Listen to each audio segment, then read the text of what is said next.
Now, in the last lesson, we set up and we started our server. And our server was listening on the port 3000 for any browsers who are trying to get in touch with it. Unfortunately, we got an error where our browser said, I got in touch with your server at this location 3000, but I couldn't get anything back. I can't display you anything because your server isn't giving me anything to display. So that's what we're going to address in this lesson. Now, what you have to imagine is that this localhost 3000 is basically the same as the root of any website. So it's the home page. It's the equivalent of going to google.com, right? But in this case, our domain is simply called localhost 3000. So this / just represents localhost 3000 /, which is the root or the home page of our website. And again, if I transform it to www.google.com / then this will go to the home page of Google. And that is what we call the root. So when we load up a website, say google.com, then our browser will send a request to Google's servers to get some data for this location. And Google's servers, when it sees that request, it will send our browser a response. And that response includes the HTML, the CSS, and the JavaScript that's needed to render this website. Now, our server is currently not sending anything back when our browser makes the GET request. So let's change that. Just above the app.listen, we're going to say app.get. And this is a method that's provided by Express that allows us to specify what should happen when a browser gets in touch with our server and makes a GET request. Now, the first parameter it takes is the location of the GET request. So when we type localhost / 3000, the GET request is being sent to the root of our website, which is represented by a /. So this is basically our homepage. Now, when that GET request happens, we can trigger a callback function. And this callback function can have two parameters, request and response. So this method, app.get, defines what should happen when someone makes a GET request to the home root. So that's the first parameter. And then there's a callback function that tells the server what to do when that request happens. So let's print out this request object that we get when the callback gets triggered and see what it looks like. So I'm just going to console log the request and I'm going to hit save and I'm going to terminate my server by hitting Control-C, and then I'm going to restart it by saying node server.js with the changes that we've implemented in here. So now let's head over to our browser and we're going to hit enter on localhost 3000 again. And you can see that we got the same errors, but this time when we look inside our console, you can see that there's a whole bunch of information that's packaged into this request, which is being logged.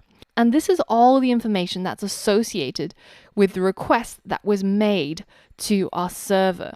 So for example, you can see that my browser accepts the following languages, and these are the languages that I'm happy to read. For example, simplified Chinese or English.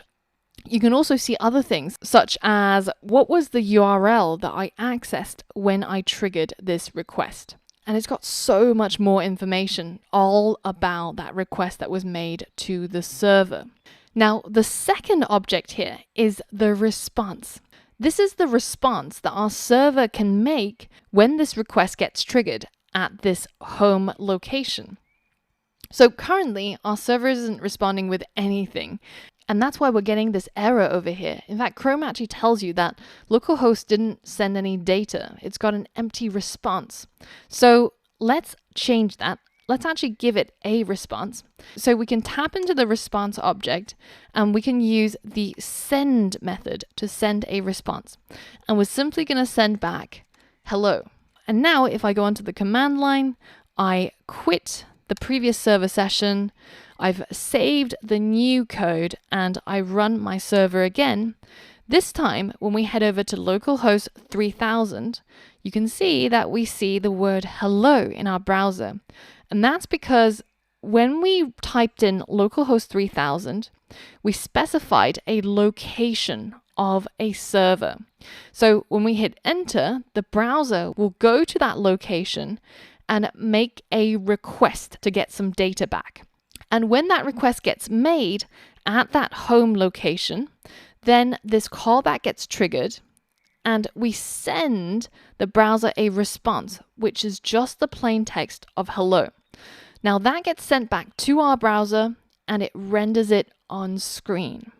So you don't have to just send plain text. You can actually send HTML. So let's try sending an H1 in this case. Let's say hello world. And this is just H1 that's wrapped inside some quotation marks that we're going to send as our response.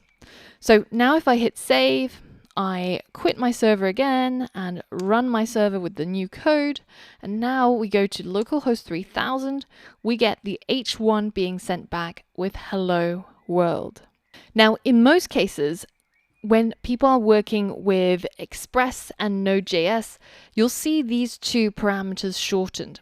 So as we talked about before, instead of saying event, you can say EVT or E because you can specify whatever you want for these names. But usually what you'll see is REQ for request and RES for response. And that just makes it short but understandable. And this is basically best practice for working with Express. And this is what you'll see out there when you find other people's code when they are creating their Express servers. Now, there's quite a lot of new information in this lesson, but a lot of it depends on the understanding of how callbacks work.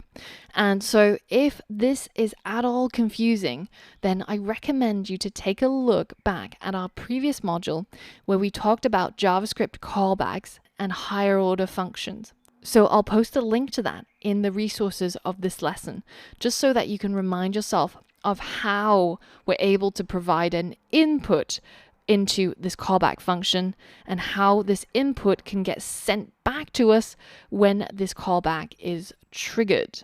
And it's a really good idea to create this yourself, mess around with it, and send different responses or log the requests and just make sure that you're comfortable with this syntax and how it works.